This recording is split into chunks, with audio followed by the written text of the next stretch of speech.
Hi friends, मैं आकांक्षा शर्मा जी की with आकांक्षा में आपका स्वागत करती हूँ। फ्रेंड्स, आज हम नवजात से संबंधित क्वेश्चन करने वाले हैं। बहुत शानदार क्वेश्चन है। नवजात से संबंधित जितने भी प्रश्न आपके सीडीपी वाले पोर्शन में आएंगे या सेक्शन फर्स्ट में आएंगे, सारे आपके इसमें कवर हो जाएंगे। ठीक है, तो इसको आपको सारा टॉपिक कंप्लीट कर लेना है। तो चलिए स्टार्ट करते हैं। ध्यान से समझिएगा, एक एक फैक्ट, जो एक्स्ट्रा फैक्ट बताऊँ उसे और ज़्यादा ध्यान से समझिएगा। पहला क्वेश्चन है, नवजात की जो ऊंचाई होती है वो कब दुगनी हो जाती है? नवजात बच्चे की ऊंचाई कब दुगनी हो जाती है? देखो, नवजात बच्चे की जो ऊंचाई होती है, जब नवजात बच्चा पैदा होता है तो उसकी औसत ऊंचाई कितनी होती है? औसत लंबाई या ऊंचाई 48 से 50 सेंटीमीटर होती है। ठीक है, 48 से 50 सेंटीमीटर होती है। अब ये जो, या इसको हम बोल सकते हैं इंच में बोले तो 20 इंच के समथिंग होती है। अब ये पूछ रहे हैं यहाँ पे कि नवजात की जो ऊंचाई है कब दुगनी हो जाती है, इसकी ऊंचाई कब दुगनी हो जाती है नवजात की? तो नवजात की ऊंचाई जब वो बच्चा 4 वर्ष का होता है, जब बच्चा 4 वर्ष का होता है तो उसकी जो लंबाई होती है वो उसकी जो पैदा होने वाली लंबाई की दुगनी हो जाती है। कब? 4 साल में। अगर वो 50 सेंटीमीटर का पैदा होता है तो 4 साल में कितना हो जाएगा? वो 100 सेंटीमीटर का हो जाएगा। और जब वो 13 साल का होगा तो उसकी लंबाई क्या हो जाएगी? तिगुनी हो जाएगी। तो वो कितने का हो जाएगा? 150 सेंटीमीटर का हो जाएगा। ठीक है, मतलब दुगनी कब हो जाएगी? 4 साल में, और तिगुनी कब हो जाएगी? 13 साल में। याद रखना, नवजात की जो ऊंचाई है वो 4 साल में उसकी उसकी जब जब वो पैदा होता है उसका दोगुना हो जाता है 4 साल में, और तिगुना हो जाता है जब वो 13 साल का होता है। पहले 2 वर्षों के दौरान शारीरिक वृद्धि तेज होती है, उसके बाद जो होती है कम हो जाती है। एक शिशु का जो जन्म का वजन होता है ना, वजन हाइट के कंपैरिजन में बहुत ज़्यादा बढ़ता है। वजन की बात करें अगर हम, तो जब बच्चा पैदा होता है, तो जैसे कि 3 किलो का बच्चा पैदा हो गया तो 6 महीने में ही वो कितने का हो जाएगा? 6 किलो का हो जाएगा। और 1 साल में वो 9 किलो का हो जाएगा। बच्चे का जो वजन होता है उसके जन्म के वजन का दुगना हो जाता है 6 महीने में, और तिगुना हो जाता है 1 साल में। ठीक है, तो शिशु का जो वजन है वो लगभग 6 महीने में दुगना हो जाता है, 5 महीने में भी, 5 से 6 महीने में दुगना हो जाता है। और शिशु के पहले जन्मदिन तक कितना हो जाता है? 3 गुना हो जाता है। बच्चे की लंबाई जो होती है वो, या ऊंचाई जो होती है वो, मतलब बढ़ती जाती है, थोड़ी थोड़ी करके बढ़ती है, बहुत स्पीड में नहीं बढ़ती है। पहले 2 वर्षों के दौरान मतलब 10 से 12 इंच इतनी ही उसकी लंबाई जो है बढ़ती है। एक बच्चे की लंबाई आमतौर पर उसके सिर के ऊपर से एड़ी के नीचे तक नापी जाती है, और ऊंचाई को खड़े होकर नापा जाता है, जबकि लंबाई जो होती है तब मापी जाती है जब बच्चा लेटा होता है। एक पूर्ण अवधि के बच्चे की जन्म के समय औसत लंबाई कितनी होगी? लगभग 20 इंच या 48 से 50 सेंटीमीटर एक नवजात बच्चे की औसतन ऊंचाई होती है। अगला क्वेश्चन है, शैशव अवस्था के दौरान शैशव अवस्था कितनी होती है? शैशव अवस्था जनरली हम 0 से 2 साल तक की मानते हैं। तो ये जो शैशव अवस्था होती है, जबकि हरलॉक ने जो अपनी अवस्थाएं बांटी हैं 4, हरलॉक ने जो शैशव अवस्था को बांटा है वो 0 से 14 दिन तक को बांटा है शैशव अवस्था को। ठीक है, तो ये शैशव अवस्था के दौरान क्या बोल रहे हैं? कौन से मूल संवेग विकसित होते हैं? भय, उदासीनता या खुशी, भय, क्रोध या ईर्ष्या, भय, क्रोध या जलन, या भय, क्रोध या प्रेम। तो उन्होंने बोला है शैशव अवस्था के दौरान कौन से मूल संवेग, जो मूल होते हैं, जो अपने आप ही जागृत हो जाते हैं, तो वो कौन कौन से होते हैं? एक तो होता है भय, एकदम से बच्चा डर जाता है, उसको गुस्सा आने लगती है। आपने देखा होगा बच्चा सिर फोड़ने लगता है, उसको गुस्सा आती है। तो प्रेम, माता के प्रति, माता पिता के प्रति प्रेम बताने लगता है। तो शैशव अवस्था के दौरान कौन से मूल संवेग विकसित होते हैं? एक तो होता है भय, दूसरा क्या होता है? क्रोध, और तीसरा क्या होता है? प्रेम। भय, क्रोध और प्रेम, ये 3 मूल संवेग जो होते हैं शैशव अवस्था के दौरान मेनली विकसित होते हैं। ठीक है, मैगडूगल ने संवेगों का बारे में बताया है। मैगडूगल ने कुल 14 प्रकार के संवेगों का वर्णन किया है। कितने? मैगडूगल ने 14 प्रकार के संवेगों का वर्णन किया है। अगला क्वेश्चन है, जन्म के समय शिशु में कौन सा संवेग होता है? जब बच्चा पैदा होता है तो उसके साथ सबसे पहले कौन सा संवेग उसके साथ आता है? जन्म के समय बच्चे में कौन सा संवेग सबसे पहले आता है? देखो, जन्म के समय शिशु में अभी अपन ने पढ़ा था कि भय भी होता है, क्रोध भी होता है, और प्यार भी होता है। ये संवेग तो दिखाई देते हैं, लेकिन सबसे जो मेन जो संवेग दिखता है एकदम उत्तेजित सा हो जाता है। तो मेन जो अस्पष्ट संवेग होता है वो है उत्तेजना। उत्तेजना जो होता है जन्म के समय सबसे प्रथम संवेग होता है जो बच्चे में दिखाई देता है। लगभग 2 महीने का बच्चा जो होता है एक मानव की शक्ल को पहचानने लगता है और मानवीय शक्ल को देखकर मुस्कुराने लगता है। कब? 2 महीने में। 4 महीने का बच्चा जो होता है वो हंसने लगता है। 4 महीने के बच्चे को अगर थोड़ा सा हंसाने की कोशिश करो, गोदी में लो, तो वो हंसने लगता है। 6 महीने तक शिशु में क्रोध, दुख, आश्चर्य विकसित हो जाता है।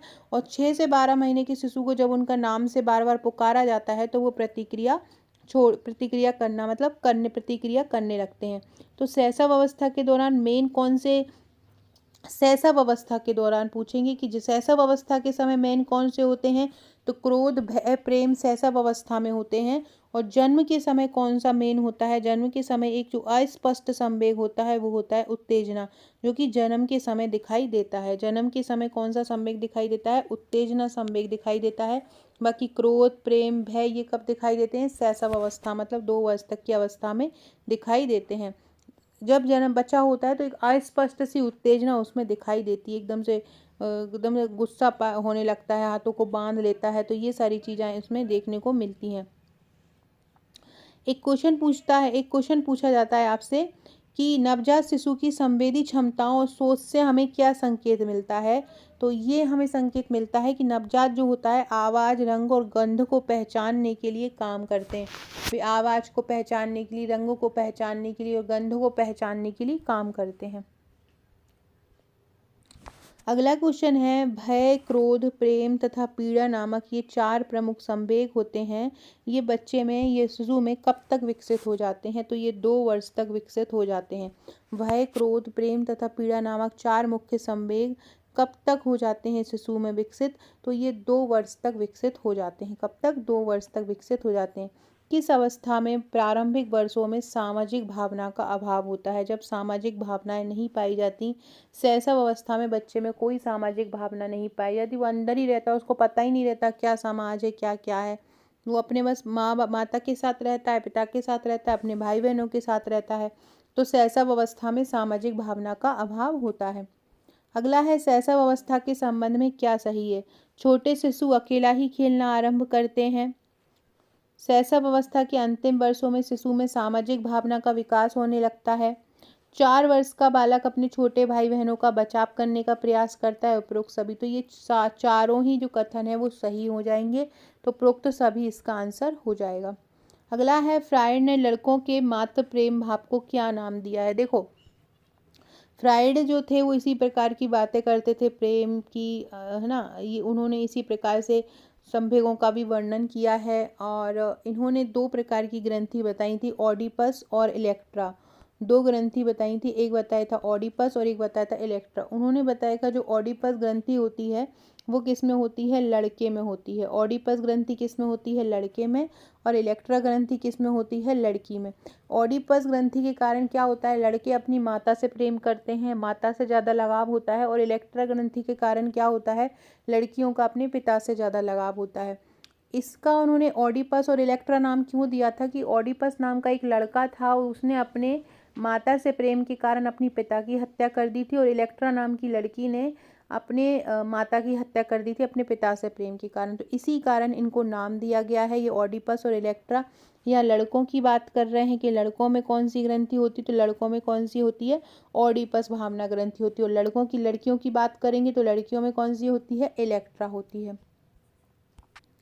फ्रायड ने लड़की के पितृ प्रेम को क्या नाम दिया था? लड़की की बात की तो लड़की के लिए दिया था इलेक्ट्रा। लड़की के लिए क्या दिया था? लड़की का था इलेक्ट्रा और लड़का का क्या था? ऑडिपस। लड़की का इलेक्ट्रा था और लड़के का क्या था? ऑडिपस था। किस अवस्था में नैतिक भावना का अभाव होता है? बाल्यावस्था, शैशव अवस्था, किशोरावस्था या उपरोक्त सभी?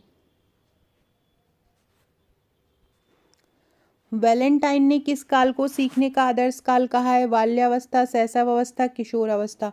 तो जो शैशव अवस्था होती है उसको वैलेंटाइन ने सीखने का आदर्श काल कहा है। शैशव अवस्था में जो सीखने की तीव्रता होती है, विकास जो होता है वो तीव्र तरीके से होता है, जिससे बच्चा जो होता है बहुत अच्छे से सीख पाता है। जन्म से 2 साल तक की जो अवधि होती है वो शैशव अवस्था कहलाती है। शैशव अवस्था पोषण के लिए भी बहुत महत्वपूर्ण होती है। यदि उस अवस्था में, शैशव अवस्था में बच्चे को पोषण अच्छा मिल जाता है तो उस पूरी उम्र अच्छा रहता है, और अगर उस समय पोषण नहीं मिलता है तो आगे प्रॉब्लम आ जाती है। बाल अवस्था की बात करें तो 6 से 12 साल तक की बाल अवस्था रहती है, और किशोर अवस्था जो रहती है 12 से 18 साल तक की होती है। किशोर अवस्था में भी सीखने की क्षमता सर्वाधिक होती है। किशोर अवस्था में भी व्यक्ति जो होता है वो अच्छे से सीख सकता है, किशोर अवस्था में भी। तो ठीक है, तो वैलेंटाइन ने किस काल को कहा है? शैशव अवस्था को कहा है। एक कुछ बता रही हूँ कुछ लोगों के कथन, उनको भी याद रखना। जैसे क्रो और क्रो, और क्रो ने कहा है कि जो ये 20वीं सदी है ये बच्चे की सदी है। क्रो ने 20वीं सदी को बच्चों की सदी कहा है। आपसे पूछेंगे कि किसने 20वीं सदी को बच्चों की सदी कहा है, तो क्रो ने कहा है 20वीं सदी को बच्चों की सदी। इसके अलावा वॉटसन ने क्या बोला है कि वॉटसन ने बोला है कि शिशु अवस्था में सीखने की जो सीमा है और तीव्रता होती है, वॉटसन ने बोला है कि शिशु अवस्था में जो सीखने की तीव्रता होती है वो अन्य किसी तुलना में बहुत ज़्यादा होती है। वॉटसन ने बोला है कि जो सीखने की सीमा होती है और तीव्रता होती है वो किसी अन्य अवस्था से तीव्र होती है। थॉर्नडाइक ने बोला है कि 3 से 6 साल का जो बच्चा होता है वो अर्ध स्वप्न में रहता है। अर्ध स्वप्न में रहता है 3 से 6 साल का बच्चा। ये किसने बोला है? ये थॉर्नडाइक ने बोला है कि 3 से 6 साल का बच्चा अर्ध स्वप्न में रहता है। वैलेंटाइन ने शैशवावस्था को सीखने का आदर्श काल बोला है। फ्राइड ने बोला है एक बच्चा क्या बनना चाहता है ये पहले 4 से 5 वर्षों में ही तय हो जाता है। अगर वो शुरू के 4 से 5 वर्षों में ही बच्चा समझ जाता है कि उसे जीवन में क्या बनना है, उसे जीवन में क्या बनना है, क्या वो कब 4 से 5 वर्षों में सीख जाता है। ये किसने बोला है? ये फ्राइड ने बोला है। अगला क्वेश्चन है, प्रारंभिक विद्यालय आयु किस अवस्था को कहा जाता है? कौन सी ऐसी अवस्था है जो प्रारंभिक विद्यालय आयु कहलाती है? बाल्यावस्था को हम प्रारंभिक विद्यालय आयु कहते हैं। कौन सी बाल्यावस्था को हम प्रारंभिक विद्यालय आयु कहते हैं। स्फूर्ति अवस्था कौन सी कहलाती है? जिसमें बहुत ज़्यादा स्फूर्ति होती है, तो स्फूर्ति जो अवस्था होती है वो बाल्यावस्था ही होती है। बाल्यावस्था को ही हम इसमें बहुत ज़्यादा स्फूर्ति होती है, बहुत सारी हम पढ़ाई भी कर लेते हैं, खेल भी खेल लेते हैं, तो इस अवस्था को क्या बोलते हैं? स्फूर्ति अवस्था बोलते हैं। अगला क्वेश्चन है, किसने कहा कि शिशु प्रतिदिन, प्रति महीने, प्रति वर्ष बढ़ता है वैसे वैसे उसकी शक्ति में भी वृद्धि होती है? ये किसने कहा है? ये सोरेनसन ने बोला है। किसने बोला है? सोरेनसन ने बोला है कि जैसे जैसे शिशु प्रति महीने, प्रति वर्ष बढ़ता जाता है वैसे वैसे उसकी शक्ति में भी वृद्धि होती है। ये कौन बोला है? ये सोरेनसन बोला है। सोरेनसन ने बोला है कि जैसे जैसे बच्चे की उम्र बढ़ती है, जैसे जैसे वो बढ़ता है उसकी शक्ति भी बढ़ती जाती है। ठीक है, उसकी शक्ति भी बढ़ती जाती है। सन और शक्ति, ठीक, सन और शक्ति, सन से शक्ति मिलती है, ऐसे याद रख लेना। तो सोरेनसन ने बोला है कि जैसे जैसे शिशु जो है हर साल बढ़ता जाता है उसकी शक्ति में भी वृद्धि होती जाती है। अगला है, बच्चे के संवेग की तीव्रता डैश होती है। तो बच्चे की संवेग की जो तीव्रता होती है उच्च होती है और क्षणिक होती है। मतलब बच्चों के जो संवेग आते हैं वो बहुत उच्च तरीके से आते हैं, और कैसे आते हैं? क्षणिक आते हैं। उच्च भी आते हैं और क्षणिक भी आते हैं। उच्च और क्षणिक संवेग होते हैं बच्चों के, याद रखना। बच्चों के संवेग की तीव्रता कैसी होती है? उच्च और क्षणिक होती है बच्चों के संवेग की तीव्रता। ठीक है। अगला है, जीवन के प्रथम 2 वर्षों में बालक अपने भावी जीवन का शिलान्यास करता है। ये किसने कहा है? तो ये किस कहा है? स्ट्रेंग ने। स्ट्रेंग ने क्या कहा है कि जीवन के प्रथम जो 2 वर्ष होते हैं, मतलब जो शैशव अवस्था वाला समय रहता है, उसमें बालक अपने भावी जीवन का शिलान्यास करता है। जीवन के शुरू के 2 वर्ष में ही जो बच्चा होता है अपने पता चल जाता है कि वो अपने भावी जीवन में क्या बनेगा। ये किसने बोला है? ये स्ट्रेंग ने बोला है। किसने बोला है? स्ट्रेंग ने बोला है कि जीवन के 2 वर्षों में बालक को पता चल जाता है कि वो अपने भावी जीवन में क्या बनने वाला है, या अपने भावी जीवन का शिलान्यास करता है। किसने बोला है? स्ट्रेंग ने बोला है। अगला है, 2 वर्ष की उम्र तक बालक में लगभग सभी संवेगों का विकास हो जाता है। ये कथन किसने कहा है? ठीक, किसने कहा है कि 2 वर्ष की उम्र तक बालक में सभी संवेगों का विकास हो जाता है? ये ब्रजेश ने बोला है। ब्रजेश ने बोला है कि 2 वर्ष की आयु तक सभी संवेगों का विकास हो जाता है। और स्ट्रेंग ने क्या बोला है कि 2 वर्षों तक बालक जो अपने भावी जीवन में बनना चाहता है वो बन जाता है। ये स्ट्रेंग ने बोला है। और ब्रिजेश ने क्या बोला है कि 2 वर्ष की उम्र तक बालक में लगभग सभी संवेगों का विकास हो जाता है। 5 वर्ष तक की अवस्था शरीर और मस्तिष्क के लिए बड़ी ग्रहणशील होती है, ये किसने बोला है? तो ये बोला है न्यूमैन ने। किसने बोला है? न्यूमैन ने बोला है। तो ऐसे बोलो, ऐसे याद कर लो इसको कि न्यू चीज़ जो होती है ना, न्यू चीज़ हम बहुत जल्दी ग्रहण, पुरानी चीज़ों को हमें एक्सेप्ट करने में बहुत समय लगता है, लेकिन नई चीज़ जैसी आती है ना, हम बहुत जल्दी सीख जाते हैं। नया मोबाइल हो, नए कपड़े हों, हम बहुत जल्दी पहन लेते हैं, है ना। तो नई चीज़ों को हम बहुत जल्दी ग्रहण कर लेते हैं। तो जहाँ पे ग्रहणशील आ जाएगा वहाँ पर न्यूमैन आ जाएगा। तो 5 वर्ष की अवस्था शरीर और मस्तिष्क के लिए ग्रहणशील होती है, किसने बोला है? न्यूमैन ने बोला है। ठीक है, ग्रहणशील और न्यूमैन रिलेट करके याद कर लेना। शैशव अवस्था सीखने का आदर्श काल है, ये किसने बोला है? शैशव अवस्था सीखने का आदर्श काल है, ये वैलेंटाइन ने बोला है। किसने बोला है? वैलेंटाइन ने बोला है। 20वीं शताब्दी बालक की शताब्दी, अभी मैंने आपको बताया था, क्रो ने बोला है कि जो 20वीं शताब्दी है वो कैसी है? बालकों की शताब्दी है। शिशु कल्पना का नायक है, था उसका भली प्रकार निर्देशन अपेक्षित है। शिशु कल्पना का नायक मतलब वो कल्पना करता है, इसलिए उसका सही तरीके से निर्देशन करना चाहिए। ये किसने बोला है कि शिशु कल्पना का नायक है, उसका सही तरीके से निर्देशन करना चाहिए? रॉस ने बोला है। किसने बोला है? रॉस ने बोला है। तो याद करो, निर्देशक जो होता है, निर्देशक मतलब होता है डायरेक्टर। डायरेक्टर को रॉस बहुत आता है। डायरेक्टर को क्या होता है? रॉस बहुत आता है, क्योंकि वो जो भी अपनी कल्पना करता है, हीरो वो नहीं कर पाता, तो उसको रॉस बहुत आता है। तो ऐसे याद कर सकते हो, शिशु कल्पना का नायक है, था उसका भली प्रकार निर्देशन अपेक्षित है, ये किसने कहा है? ये रॉस ने कहा है। किसने कहा है? रॉस ने कहा है। अगला है, शिशु के जन्म के कुछ समय बाद ही यह निश्चित किया जा सकता है कि भविष्य में उसका स्थान क्या होगा, ये कथन किसने बोला है? ये बोला है एडलर ने। क्या बोला? जन्म के कुछ समय बाद ही। स्ट्रेंग ने क्या बोला था कि 2 साल तक बोला था। स्ट्रेंग ने बोला है कि जन्म के 2 साल तक बच्चा जो बनना चाहता है वो बन जाएगा, लेकिन शिशु के जन्म के कुछ समय बाद ही डिसाइड कर सकते हैं, ये किसने बोला है? ये एडलर ने बोला है। शिशु के जन्म के कुछ समय बाद ही हम ये निश्चित कर सकते हैं कि भविष्य में उसका स्थान क्या होगा, ये किसने बोला है? ये एडलर ने बोला है। बहुत इंपॉर्टेंट कथन है ये। अगर आपने हमारा हम जीतेंगे बैच ज्वाइन किया होगा तो वहाँ मैंने ये सारे कथन ट्रिक द्वारा याद करवा दिए हैं, बहुत आसानी से याद हो जाएंगे। फ्रेंड, नवजात की मैं ऐसे 200 प्लस प्रश्नों की MCQ दूंगी, आपको बस वही करना है। उसमें नवजात की लंबाई, हाइट, उसका रोना करना सब कुछ शामिल हो जाएगा। ये हमारा हम जीतेंगे बैच है। हम जीतेंगे बैच निर्णायक 15 दिन का है। इसमें trick, topic, theory, MCQ, PDF, topic wise हर टॉपिक के MCQ, हर कुछ नहीं करवाया जाता है, टॉपिक वाइज MCQ करवाए जाते हैं। आपको संपूर्ण टॉपिक तैयार करवाया जाता है। टेलीग्राम पर टेस्ट होते हैं, टेस्ट में बार बार प्रैक्टिस करा के आपको टॉपिक तैयार करवाए जाते हैं। इसके अलावा हर टॉपिक को ट्रिक द्वारा याद करवाया जाता है, सारे टॉपिक ट्रिक से याद करवाए जाते हैं। और इसके अलावा हर टॉपिक जो टेस्ट होते हैं उनकी MCQ PDF भी बना के दी जाती है। एक बंच दिया जाता है MCQ PDF का, जिसमें आप खुद भी घर में बैठ के प्रैक्टिस कर सकते हैं PDF निकाल के। क्वेश्चन का लेवल ऐसा रहता है कि ऐसा नहीं कुछ भी रख दिया हो प्रैक्टिस करने के लिए, टॉपिक वाइज रहता है। जैसा कि मैं वीडियो में भी कराती हूँ, मध्याह्न भोजन है तो मध्याह्न भोजन के पूरे MCQ रहेंगे, मनरेगा है तो मनरेगा के पूरे MCQ रहेंगे। बालक प्रथम 6 वर्ष में बाद के 12 वर्ष से भी दुगना सीख जाता है, ये किसने बोला है? ये बोला है गैसेल ने। किसने बोला है? गैसेल ने बोला है कि बालक अब प्रथम जो 6 वर्ष होते हैं ना, प्रथम 6 वर्ष के बाद के 12 वर्ष से भी दुगना सीख जाता है। मतलब बाद के 12 वर्षों में जो सीखेगा उसके पहले 6 वर्ष में ही उससे ज़्यादा सीख जाता है। ये किसने बोला है? ये गैसेल ने बोला है। किसने? गैसेल ने। शिशु की जो काम प्रवृत्ति बहुत प्रबल होती है, शिशु की काम प्रवृत्ति प्रबल होती है पर वयस्कों की भांति उसकी अभिव्यक्ति नहीं होती है, ये कथन किसने कहा है? ये कहा है सिगमंड फ्राइड ने।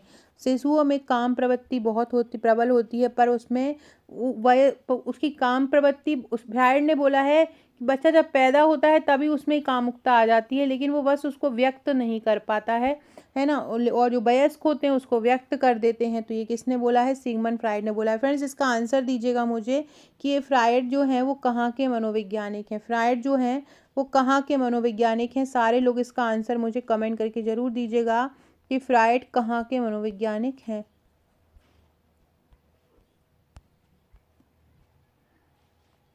अगला क्वेश्चन है, शैशव अवस्था में जो सीखने की तीव्रता व विकास की अवस्था से बहुत अधिक होती है, कथन किसका है? ये कथन है वॉटसन का। वॉटसन ने क्या कहा है कि सीखने की सीमा व तीव्रता जो होती है विकास की अवस्था से बहुत अधिक होती है। किसने बोला है? वॉटसन ने बोला है। जो सीखने की सीमा होती है और जो तीव्रता होती है विकास की अवस्था से बहुत अधिक होती है। मतलब सीख ज़्यादा सकते हैं विकास से कंपैरिजन। भले ही विकास उतना ना हो लेकिन सीख हम बहुत ज़्यादा जाते हैं। ये किसने बोला है? ये वॉटसन ने बोला है। अगला क्वेश्चन है, बालक के हाथ पैर व नेत्र उसके प्रारंभिक शिक्षक हैं। इन्हीं के द्वारा वह 5 वर्ष में ही पहचान कर सकता है, सोच सकता है और याद कर सकता है।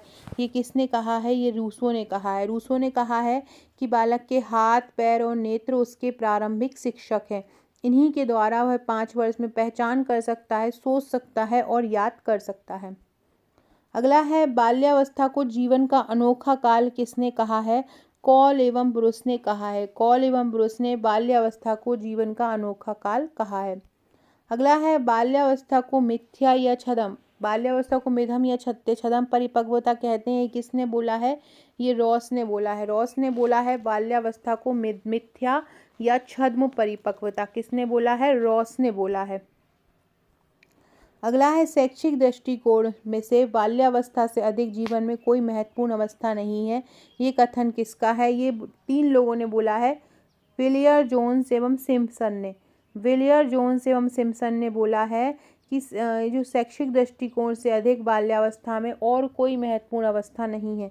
किसने बोला है? विलियर जोन्स एवं सिम्पसन ने ये बोला है कि शैक्षिक दृष्टिकोण से बाल्यावस्था से अधिक जीवन में और कोई भी महत्वपूर्ण अवस्था नहीं है। अगला है, बालक अपने को अति विशाल संसार में पाता है, वह उसके बारे में जल्द से जल्द जानकारी प्राप्त करना चाहता है। ये किसने कहा है? ये कहा है स्ट्रेंग ने। स्ट्रेंग ने बोला है कि बालक अपने को अति विशाल संसार में पाता है और उसके बारे में जल्दी जल्दी जानकारी प्राप्त करना चाहता है। किसने बोला है इसको? स्ट्रेंग ने बोला है। अगला है, संवेग जो होते हैं वो कैसे होते हैं? संवेग जो होते हैं सार्वभौमिक जन्मजात दोनों ही होते हैं। सार्वभौमिक भी होते हैं संवेग और जन्मजात भी होते हैं। अगला क्वेश्चन है, वॉटसन ने कितने प्रकार के संवेगों का वर्णन जन्म के समय किया है? वॉटसन ने 3 प्रकार के संवेगों का वर्णन किया है। कौन से 3 संवेगों का वर्णन किया है? एक तो भय होता है, एक क्रोध होता है और एक प्रेम होता है। इस प्रकार से वॉटसन ने 3 प्रकार के संवेगों का वर्णन किया है जो नवजात में जन्म के समय पाए जाते हैं, भय, क्रोध और प्रेम। सिगमंड फ्राइड ने कितने प्रकार के संवेगों का वर्णन किया है? सिगमंड फ्राइड ने 2 प्रकार के संवेगों का वर्णन किया है। एक किया है मुमुसा और एक किया है जिजीविसा। ये बहुत इम्पोर्टेंट है, ये पूछ सकते हैं फ्राइड का जो क्वेश्चन है सुपरवाइजर में सबसे ज़्यादा इम्पोर्टेंट है और बाकी और के कंपैरिजन में ये वाला जो है ये सबसे ज़्यादा इम्पोर्टेंट है। तो इसलिए आपको ये चीज़ें, ये जो कुछ फैक्ट हैं ये आपको अच्छे से याद कर लेना है। कौन से संवेगों का वर्णन किया है? मुमुसा और किसका किया है? जिजीविसा। ये भी पूछ सकते हैं मुमुसेवा और जिजीविसा जो संवेग हैं उनका वर्णन किसने किया है? तो उनका जो वर्णन किया है वो फ्राइड ने किया है। जिजीविसा का मतलब होता है जीने की इच्छा। जिजीविसा की इच्छा क्या होता है? जीने की इच्छा। इस शब्द का है अर्थ होता है कि मनुष्य अपने जीवन को जितना प्यार करता है वह निष्ठापूर्वक अपनी प्रबल इच्छा शक्ति को भी उतना ही बनाए रखे। उसको हम बोलते हैं जिजीविसा। ठीक है, उसको क्या बोलते हैं? जिजीविसा उसको हम बोलते हैं, या इसको हम बोलते हैं जीने की इच्छा।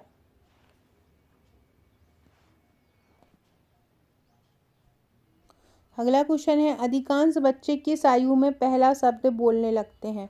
अधिकांश बच्चे किस आयु में पहला सार्थक शब्द बोलते हैं?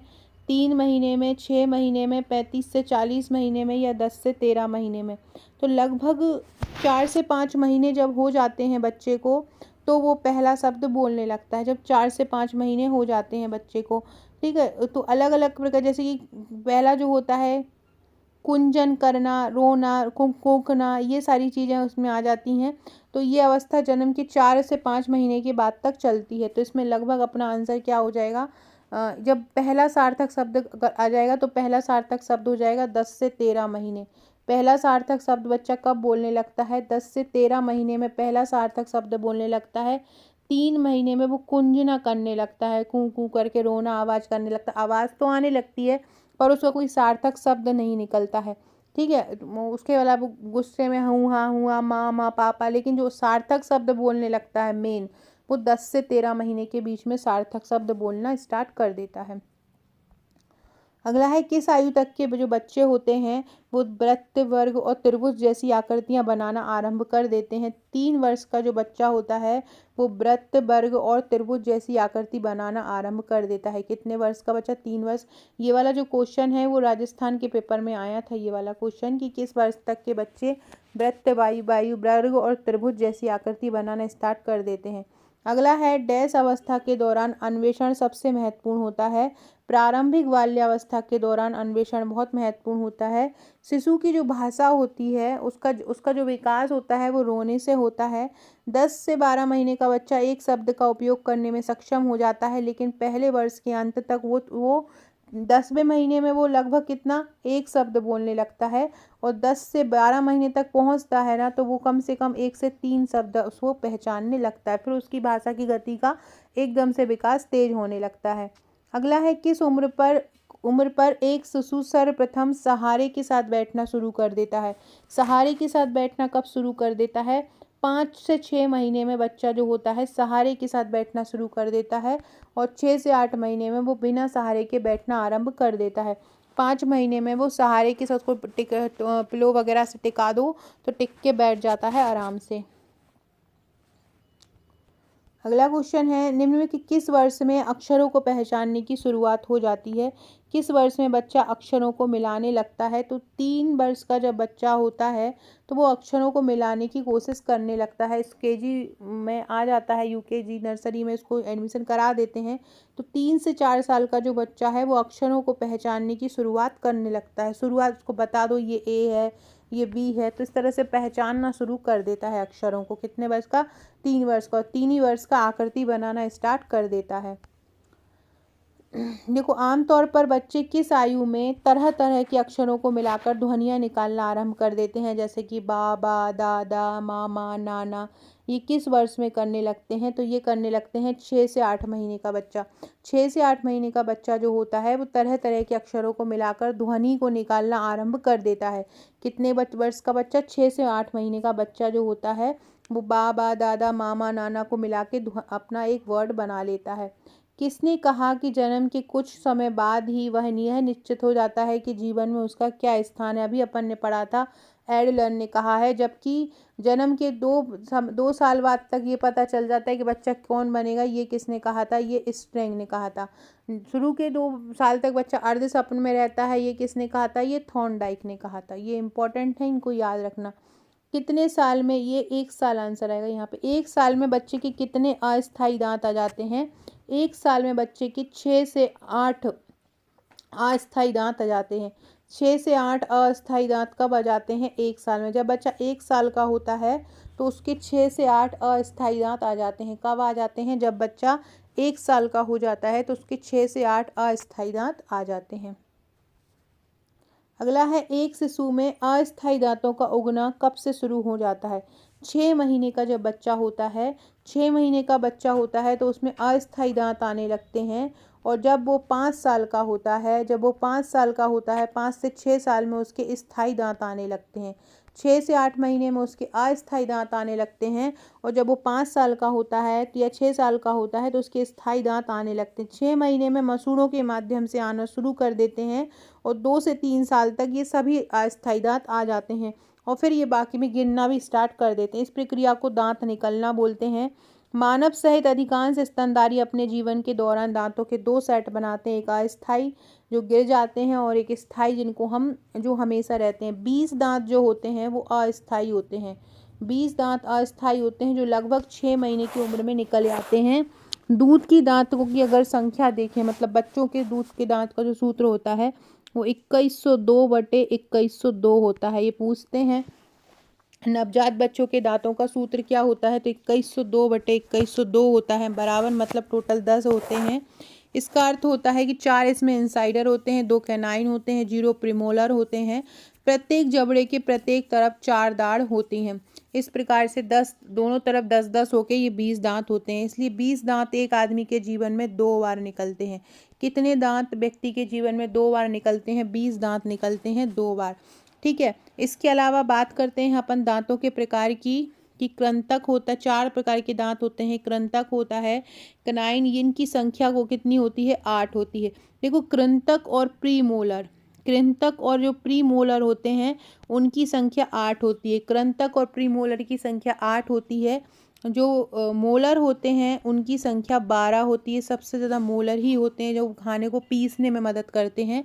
और केनाइन होती है जो फाड़ने में मदद करते हैं, उनकी संख्या 4 होती है।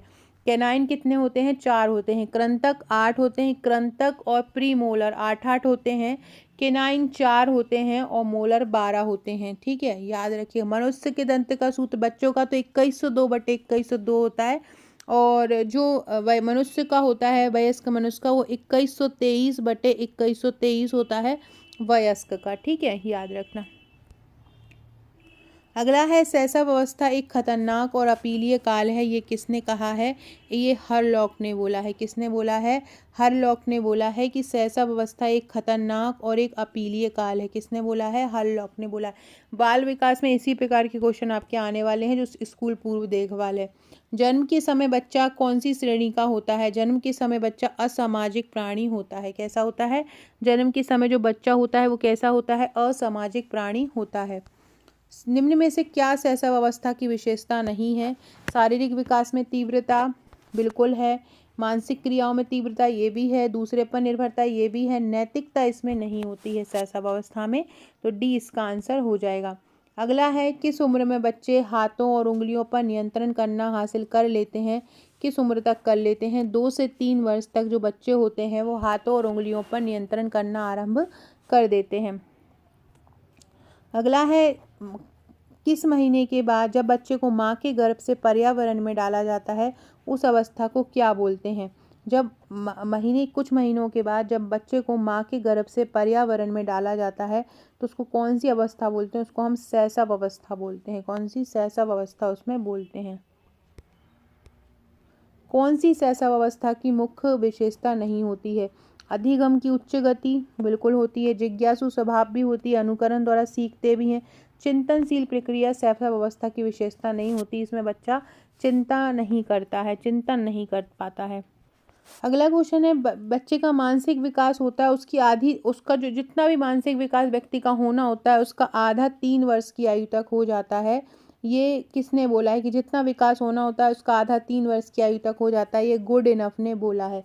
गुड इनफ ने बोला है कि जितना भी बच्चे का विकास होना होता है उसका आधा जो होता है वो 3 वर्ष की आयु तक ही हो जाता है। किसने बोला है, गुड इनफ ने ये बोला है।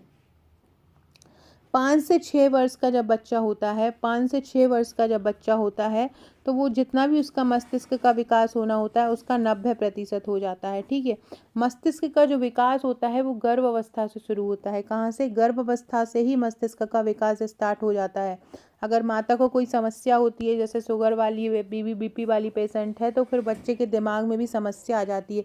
जन्म के बाद मस्तिष्क का आकार दुगना होता है। 3 साल की उम्र तक मस्तिष्क का आकार जो होता है वयस्क मस्तिष्क का 80% हो जाता है। आपने देखा होगा बच्चा छोटा सा रहता है लेकिन उसकी मुंडी इतनी बड़ी रहती है ना, तो क्योंकि मस्तिष्क उसका प्रॉपर विकास करता है, शुरू में ही सब पूरा विकास हो जाता है। 5 साल की उम्र तक लगभग पूरी तरह उसका विकास हो जाता है। अगला है, मानव विकास की वह अवस्था क्या है जिसे स्वर्ण युग कहा जाता है। किस अवस्था को स्वर्ण युग कहा जाता है, मानव विकास की बाल्यावस्था को स्वर्ण युग कहा जाता है।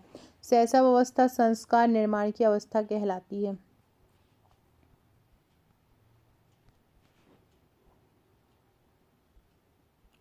बाल्यावस्था स्वर्ण अवस्था का काल है और किशोरावस्था को तूफान का काल कहा जाता है। स्टैनले हॉल ने इनको तूफान का काल बोला है और बाल्यावस्था को स्वर्ण काल बोला है। और शैशव अवस्था क्या कहलाती है, शैशव अवस्था को हम बोलते हैं संस्कारों की आयु। किस अवस्था को जीवन का महत्वपूर्ण काल बोला जाता है, शैशव अवस्था को जीवन का महत्वपूर्ण काल बोला जाता है। शैशव अवस्था में संपूर्ण विकास होता है, संपूर्ण विकास का आधार माना जाता है। इस अवस्था में यदि सुचारू विकास हो जाता है तो जो भावी विकास प्रक्रिया भी सही से होती है, इसलिए शैशव अवस्था को जीवन का महत्वपूर्ण काल बोला जाता है। अगला क्वेश्चन है, बच्चे के जन्म के समय शिशु के मस्तिष्क का भार कितना होता है। जब बच्चा जन्म लेता है तो उसके वजन जो होता है मस्तिष्क का 350 ग्राम होता है। पूरे शरीर का 1/4 जो होता है उसका मस्तिष्क होता है। मैंने बताया आप बच्चे को जब होता है ना तो उसका मुंडी सबसे बड़ी होती है उसके पूरे शरीर में, सबसे भारी भी होती है और बड़ी भी होती है, तो वह यही सबसे पहले विकसित होता है। और इसका जो मस्तिष्क का विकास भी होता है ना, वो भी 5 साल तक मतलब बहुत ज़्यादा तीव्र होता है। 5 साल तक ऑलमोस्ट विकास हो जाता है। शुरू के पहले 2 वर्षों में ये 3 गुना हो जाता है। 6 वर्ष की आयु तक जो बच्चे का जो मस्तिष्क का वजन होता है वो लगभग 1260 ग्राम हो जाता है, जो कि प्रौढ़ मस्तिष्क के भार का 90% भार कर प्राप्त कर लेता है। प्रौढ़ मस्तिष्क में कितना होता है? 1350 ग्राम होता है एक वयस्क व्यक्ति के मस्तिष्क का वजन। एक नवजात शिशु के शरीर में कितनी हड्डियां होती? बहुत सारे लोगों को इसको लेके बहुत ज़्यादा कन्फ्यूज़न है। देखो, जब बच्चा होता है ना तो उसकी हड्डियां बिखरी हुई होती हैं, इसलिए संख्या ज़्यादा होती है। तो 350 हड्डियां होती हैं नवजात में। 350 हड्डियां होती हैं नवजात में। उसके बाद होती हैं 270 हड्डी, ये होती हैं बालक में। जो बच्चा होता है बालक, उसको 270 होती हैं, और 206 किसमें होती हैं? वयस्क में होती हैं। हड्डी क्या होती हैं? आपस में जुड़ जाती हैं। जब बच्चा छोटा होता है तो हड्डियाँ क्या होती हैं? बिखरी बिखरी होती हैं, तो उनकी संख्या ज़्यादा होती है। और फिर जैसे जैसे बच्चा बड़ा होता है तो हड्डियाँ क्या होती हैं? जॉइंट मिलते जाते हैं, तो वो एक सी हो जाती है, इसलिए कम होती जाती है हड्डियाँ। ये बहुत जगह गलत आप लोगों ने पढ़ा हुआ है कहीं कहीं पर। इसके अलावा गलत तो अभी व्यापम ने पिछली बार एग्जाम दिया था, वहाँ पर भी ये 270 305 उन्होंने ऑप्शन में ही नहीं दिया था 350। यहाँ भी हम देखें तो ऑप्शन में तो 350 तो नहीं दिया, लेकिन इसके लगभग लगभग 305 आंसर दे रहा है, तो 305 ही होगा। एक शिशु का कंकाल जो होता है अधिकतर उपास्थियों का ही बना होता है। शिशु में हड्डियों की संख्या ज़्यादा होने का कारण क्या होता है? क्योंकि उसमें नरम हड्डी होती है। नरम हड्डी को हम उपास्थि बोलते हैं। जैसे जैसे बड़ा बच्चा होता है तो हड्डियाँ आपस में मिल जाती हैं और एक नई हड्डी बना लेती हैं। 25 साल की उम्र के बाद या उसके आसपास हड्डियों का विकास बंद हो जाता है। 25 साल की उम्र के बाद क्या होता है? हड्डियों का विकास पूरी तरह से बंद हो जाता है। अगला क्वेश्चन है, नवजात शिशु की जो हृदय दर होती है, वो नवजात शिशु की हृदय दर कितनी होती है? ये आपको बताना है। फ्रेंड, जैसा कि मैंने आपको बताया था कि हमने है ना टॉपिक वाइज ई बुक बनाई हुई हैं, और हमने कोई फॉर्मेलिटी से ये इसलिए नहीं बनाया है कि हमें आपको एमसीक्यू देना है। हमारा जो एमसीक्यू बना हुआ है बिल्कुल ऑथेंटिक और सबसे मेन बात टॉपिक वाइज बना हुआ है। हर छोटे से छोटे टॉपिक की कितने मैक्सिमम एमसीक्यू बन सकते हैं वो हमने कवर किया है। हमने एक टॉपिक को ही कंप्लीट किया है। हमने कोई मतलब कुछ अलग से क्वेश्चन लेने की बजाय एक जो टॉपिक है उस संपूर्ण टॉपिक से कंप्लीट करवाए हैं। जैसे कि बात करें अगर हम गर्भवती महिला की, तो हम गर्भवती महिला के ही करीब आपको 300 से 400 एमसीक्यू देंगे। नवजात के ही आपको 200 एमसीक्यू मिलेंगे। अधिनियम के 2000 एमसीक्यू मैंने हमारे बैच में डाल दिए, टेलीग्राम बैच में। हमारा जो बैच है, तीनों बैच हमारे टेलीग्राम पर ही आपको मिलेंगे। हम जीतेंगे बैच में ये मिलेगा कि आपको ट्रिक वीडियो भी मिल जाएगी, और थ्योरी पीडीएफ भी मिल जाएगी, और एमसीक्यू भी मिल जाएंगे, और टेस्ट भी मिल जाएंगे। जो हमारा प्रैक्टिस बैच है उसमें केवल आपको एमसीक्यू मिलेंगे और टेस्ट मिलेगा, और जो टेस्ट वाला बैच है उसमें केवल टेस्ट मिलते हैं टेलीग्राम पर। टेलीग्राम पर आपको टेस्ट लगाने मिलेंगे, मतलब आपकी हर टाइप के क्वेश्चन की प्रैक्टिस होगी। जितना ज़्यादा आप प्रैक्टिस कर सकते हैं उतना ही ज़्यादा बेटर है। ज़्यादा से ज़्यादा आपके क्वेश्चन की प्रैक्टिस वहाँ पर होगी, ठीक है? तो याद रखिएगा। और इसके अलावा ये अधिनियम हुआ, ऐसे ही हमने एक विभागीय योजनाओं की ई बुक बनाई है। ये स्वास्थ्य नीति और योजनाओं की बनाई है। ऐसे ही महिला बाल विकास की योजनाओं की बनाई है। जनजाति विभाग की योजनाओं की बनाई। ग्रामीण विकास विभाग जो पंचायत वाला है उसकी योजना की बनाई है। निःशक्त जन विभाग की बनाई है। ये विशेष आवश्यकता वाले बच्चे हैं। सबसे ज़्यादा जो पोर्शन आता है सीडीपी का इसी से ही आता है, और अकेले आपको बस यही कर लेना है, पूरा विशेष आवश्यकता वाला बच्चा आपका कंप्लीट हो जाएगा। इसके बाहर एक भी क्वेश्चन नहीं जाएगा। अगर आपने इसको कर लिया तो आपके पूरे नंबर कंप्लीट हो जाएंगे और एक भी क्वेश्चन आपका यहाँ से बाहर नहीं जाएगा। विशेष आवश्यकता वाले बच्चों की ई बुक आपको टेलीग्राम पर जैसे ही ज्वाइन करेंगे आपको मिल जाएगी। ऐसे ही मादा जनन तंत्र, नर जनन तंत्र, विकास और पंचवर्षीय योजना। तो देखो ये प्रैक्टिस बैच है हमारा, इसका चार्ज ओनली 399 है। इस प्रैक्टिस बैच में आपको टॉपिक वाइज सारी ई बुक मिल जाएंगी। जैसे कि मैंने बताया, प्रबंधन की पूरी मिल जाएंगी, विकास की पूरी मिल जाएंगी, सतत विकास लक्ष्य, करंट अफेयर्स, समाज, प्रबंधन के जितने टॉपिक हैं सारों की मिल जाएंगी। सीडीपी के जितने टॉपिक हैं सारे के एमसीक्यू आपको मिलेंगे। इसके अलावा अधिनियम पूरा मिल जाएगा। योजना की पूरा एक बंच मिलेगा जिसमें 2000 प्लस एमसीक्यू रहेंगे। उसमें सारी विभागीय योजनाएं कंप्लीट रहेंगी अलग अलग की। इसके बाद आईसीएमआर के एमसीक्यू मिलेंगे, रोगों की जानकारी के पूरे एमसीक्यू मिलेंगे, सब कुछ मतलब टोटल आपको टॉपिक वाइज एक एक एमसीक्यू मिलेगा। आपको सिलेबस के अगर लास्ट आप 2-3 दिन भी बैठ के इन एमसीक्यू की प्रैक्टिस करेंगे, अगर आप 4-4 घंटे भी बैठ के आपने प्रैक्टिस कर ली तो भी आपका टॉपिक तैयार हो जाएगा। अगर आपने बिल्कुल तैयारी भी नहीं की है तो भी आप हमारा ये बैच ले सकते हैं और आपकी बहुत शानदार तैयारी हो जाएगी। हैंड रिटन नोट्स आपको मिल जाएंगे हमारी थ्योरी बैच में, वहीं पर आपको ट्रिक वीडियो भी मिल जाएंगे।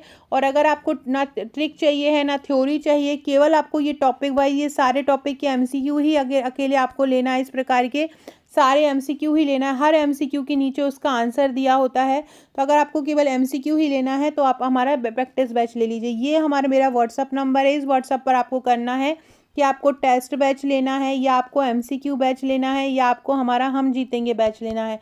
तीनों का डिफरेंस मैं बता चुकी हूँ। टेस्ट में केवल एक टेस्ट टेलीग्राम ग्रुप मिलेगा और टेस्ट का चार्ज है 199 रुपये। जो हमारा एमसीक्यू बैच है उसमें आपको टॉपिक वाइज एमसीक्यू मिलेंगे जिसका चार्ज है 399 रुपये। और हम जीतेंगे बैच में आपको theory, PDF, MCQ, tricks, video सब कुछ मिलेगा, इसका चार्ज 499। ये पूरा बैच आपको टेलीग्राम और व्हाट्सएप के माध्यम से मिलता है। टेलीग्राम पर ही टेस्ट होते हैं, टेलीग्राम पर ही वीडियो लेक्चर्स होते हैं, टेलीग्राम पर ही ट्रिक्स होती हैं और टेलीग्राम पर ही एमसीक्यू होते हैं। जितने इम्पोर्टेंट एमसीक्यू है एक टॉपिक के हम एक जगह पर आपको प्रोवाइड कराते हैं, जिससे कि आपको कोई समस्या ही नहीं होती है पढ़ने में और आप बहुत अच्छे से सारे फैक्ट याद कर पाते हैं। नवजात शिशु की हृदय दर कितनी होती है? नवजात शिशु की जो हृदय दर होती है 120 से 140 प्रति मिनट होती है। पर मिनट नवजात शिशु की जो हृदय दर होती है वो कितनी होती है? 120 से 140 प्रति मिनट होती है। हृदय दर क्या होती है, हार्ट रेट क्या बोलते हैं? तो 1 मिनट में आपका हृदय जो होता है स्पंदन करता है, जो 1 मिनट में हृदय जो होता है धड़कता है उसको हम हृदय स्पंदन दर कहते हैं। बाल अवस्था जब आती है तो बाल अवस्था में ये 100 बार हो जाती है। बाल अवस्था में हृदय दर कितनी हो जाती है? 100 हो जाती है। और वयस्क अवस्था में कितनी हो जाती है? 72 हो जाती है। वयस्क अवस्था में हार्ट रेट मतलब 1 मिनट में वयस्क व्यक्ति का हृदय जो है कितने बार धड़कता है? 72 बार धड़कता है। बच्चे का हृदय कितने बार धड़कता है? 120 से 140 प्रति मिनट धड़कता है। और बालक का कितना धड़कता है? 100 बार धड़कता है। तीनों ही फैक्ट याद रखिएगा। याद रखिएगा नवजात शिशु की हृदय दर कितनी रहेगी? नवजात शिशु की हृदय दर ज़्यादा होती है ना, उनकी दर सबसे ज़्यादा होती है 120 से 140 मिनट। जबकि बालक की कितनी हो जाएगी? बालक की हो जाएगी 100। और वयस्क की कितनी हो जाएगी? वयस्क की 72 हो जाएगी। ठीक है, याद रखिएगा, बहुत इंपॉर्टेंट क्वेश्चन है और ये बहुत इंपॉर्टेंट टॉपिक है। इस तरह के क्वेश्चन एक ना एक शिफ्ट में ये क्वेश्चन देंगे ही देंगे, इसलिए इस प्रकार के क्वेश्चन आपको बहुत ज़्यादा अच्छे से याद रखना है। बाल विकास में नॉर्मली मनोवैज्ञानिकों को पढ़ने की बजाय इस तरह के क्वेश्चन पढ़ो, इस तरह के क्वेश्चन ही आएंगे आपको और इससे बाहर नहीं जाएगा कोई। अगला क्वेश्चन है नवजात शिशु के लिए सामान्य विश्राम हृदय दर कितनी होती है? देखो अपन ने अभी ऊपर हृदय दर पढ़ी जब जगा हुआ रहता है। अब बच्चा अगर बेचारा सो रहा हो तो उसकी कितनी होगी? तो सो रहा होगा तो उसकी होगी 110 से 150। नॉर्मली कितनी रहती है? नॉर्मली अपन ने पढ़ी अभी कितनी? 120 से 140 होती है। और जब वो सो रहा होता है तो कितनी होती है? 110 से 150 होती है सोते हुए नवजात शिशु। और जब सो जाता है तो लगभग 100 बीट प्रति मिनट हो जाती है। ज़्यादा से ज़्यादा इसको 110 150 तक मान सकते हैं। सो जाता है तो 100 बीट प्रति मिनट हो जाती है। यदि जग रहा होता है तो 120 से 160 होती है। और जो सामान्य होती है वो 130 से 150 होती है। यदि हृदय दर 80 बीट प्रति मिनट से कम होती है तो उसको हम ब्रैडीकार्डिया बोलते हैं। ब्रैडीकार्डिया बोलते हैं। और ब्रैडीकार्डिया का मतलब क्या होता है? मंद नाड़ी। ब्रैडीकार्डिया का मतलब क्या होता है? मंद नाड़ी होता है। ब्रैडीकार्डिया का मतलब नाड़ी जो होती है बहुत मंद तरीके से धड़क रही है। 1वां और 5वें मिनट में और पुनर्जीवन की प्रतिक्रिया में नवजात शिशुओं की जो स्वास्थ्य स्थिति का आकलन करते हैं वो अपगार स्कोर द्वारा किया जाता है। अपगार स्कोर जो कि 5 चीज़ों पर आधारित होता है ना, वो उस पर मैंने अपगार स्कोर पर भी पूरा वीडियो बनाया है और यूट्यूब पर भी बनाया है। उसकी एमसीक्यू की प्रैक्टिस भी हमारे बैच में डली हुई है। और यूट्यूब पर भी आप सर्च करोगे ना अपगार स्कोर आकांक्षा करके तो भी आपको अपगार स्कोर की वीडियो, उसमें पूरा अपगार स्कोर से एक ना एक क्वेश्चन जरूर आएगा। नवजात शिशु का जो पहला टेस्ट किया जाता है शुरू के 1 मिनट में वो अपगार स्कोर का ही टेस्ट किया जाता है। अगला है बालक भारत में जन्म के समय नवजात का सामान्य वजन कितना होता है। नवजात का जो सामान्य वजन होता है 3 से 4 किलो का बच्चा अच्छा माना जाता है ना। और 4 किलो से ज़्यादा का जो वजन होता है वो उन महिलाओं में होता है जिन महिलाओं को डायबिटीज़ होती है, उन महिलाओं के बच्चे ज़्यादा वजन के होते हैं। नवजात शिशु को नवजात कहते हैं। शिशु के जीवन के जो पहले सप्ताह होते हैं वो नवजात होते हैं। भारत में नवजात का जो सामान्य वजन है वो 2.8 से 3.4 होता है।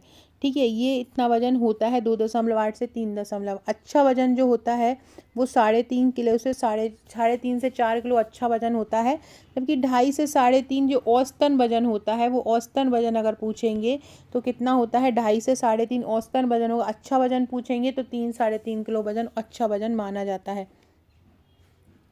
जन्म के पहले 5-7 दिनों के भीतर भीतर जब बच्चा पैदा होता है तो एकदम 5 से 7 दिनों के भीतर एकदम वजन कम हो जाता है, लेकिन फिर अचानक से बढ़ने लगता है और 6 महीने में वो दोगुना हो जाता है। जन्म के समय जो अधिक वजन वाले बच्चे होते हैं उनको हम HBW बोलते हैं। HBW बोलते हैं हम, जो उनका वजन 4 किलोग्राम से अधिक होता है उनको हम HBW बोलते हैं। और जन्म के समय जिनका वजन कम होता है उनको LBW बोलते हैं, लो बर्थ वेट बोलते हैं उसको। और जन्म के समय बहुत कम वजन होता है जिनका 1.5 किलो से भी कम होता है उनको ELW बोलते हैं, सॉरी VLW बोलते हैं, वेरी लो बर्थ वेट, मतलब बहुत ज़्यादा कम होना वजन मतलब अपने से। इसके अलावा जन्म के समय जो बेहद कम वजन होता है, एक्सट्रीमली लो बर्थ होता है, उसको 1 किलोग्राम से कम होता है, इसमें बच्चा जीवित ही नहीं रहता। गर्भकालीन आयु का जो होता है SGA जिसको हम बोलते हैं, वो जब अगर गर्भ में पता होता है हमको कि डॉक्टर को कि जब गर्भ में बच्चा है तो उसका वजन कितना होगा, अगर उससे भी कम होता है तो उसको हम SGA बोलते हैं, जिसको स्मॉल गेस्टेशनल एज बोला जाता है। मतलब अपनी उम्र से गर्भभ्रूण का अपने जो वजन है, अपनी उम्र है उससे कम होना, वो क्या कहलाता है, SGA कहलाता है। अगला है नवजात की ऊंचाई कब दोगुनी हो जाती है। अभी मैंने बताया था 3 वर्ष में नवजात की ऊंचाई जो होती है वो दोगुनी हो जाती है। और 13 वर्ष में क्या हो जाती है, सॉरी 3 वर्ष नहीं है, 4 वर्ष में हो जाती है दोगुनी। 4 वर्ष में हो जाती है दोगुनी और 13 वर्ष में कितनी हो जाती है, तिगुनी हो जाती है। 13 वर्ष में ये हो जाती है तिगुनी और 4 वर्ष में हो जाती है दोगुनी, याद रखिएगा। अगला है बच्चा अपने जन्म के वजन का कब चौगुना हो जाता है। 2 साल में बच्चा अपने जन्म के वजन का चौगुना हो जाता है। यदि अगर बच्चा 3 किलो का पैदा होगा तो जब वो 2 साल का होगा तो वो इसका 4 गुना हो जाएगा। 4 गुना हो जाएगा मतलब कितने किलो का हो जाएगा, 12 किलो का हो जाएगा। तो जन्म वजन का कितना होता है, जन्म वजन कब चौगुना हो जाता है, 2 वर्ष में जन्म का जो वजन होता है वो कितना हो जाता है, 2 वर्ष में बच्चे का जन्म होता है, जन्म के वजन का चौगुना हो जाता है। ठीक है, 2 वर्ष में जन्म का जो वजन बच्चे का जो भी जिस वजन से भी बच्चा पैदा हुआ हो उसका दोगुना हो जाता है, कब, जब वो 2 वर्ष का हो जाता है। अगला है नवजात संपीड़न संवातन अनुपात कितना हो जाता है। नवजात की जो पंप लेने की जो क्रिया है, हार्ट पंप जो होता है वो कितने अनुपात में होता है, 3:1 में होता है। नवजात संपीड़न संवातन अनुपात कितना होता है, 3:1 होता है।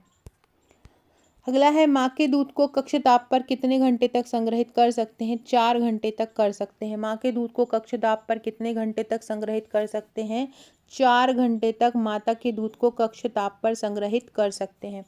कितने घंटे तक, 4 घंटे तक। फ्रेंड्स ये मेरा नंबर है 6260190944। अगर आप हमारा कोई भी पैकेज लेना चाहते हैं और सिलेक्टेड टॉपिक पढ़ना चाहते हैं, अब अगर आपकी बिल्कुल भी तैयारी नहीं है या आपकी पूरी तैयारी हो गई है तो ज़रूरत है आपको टॉपिक वाइज MCQ लगाने की, टॉपिक वाइज प्रैक्टिस करने की, तो आप हमारा बैच ज्वाइन कर सकते हैं। जानकारी इस नंबर पर आपको मिल जाएगी।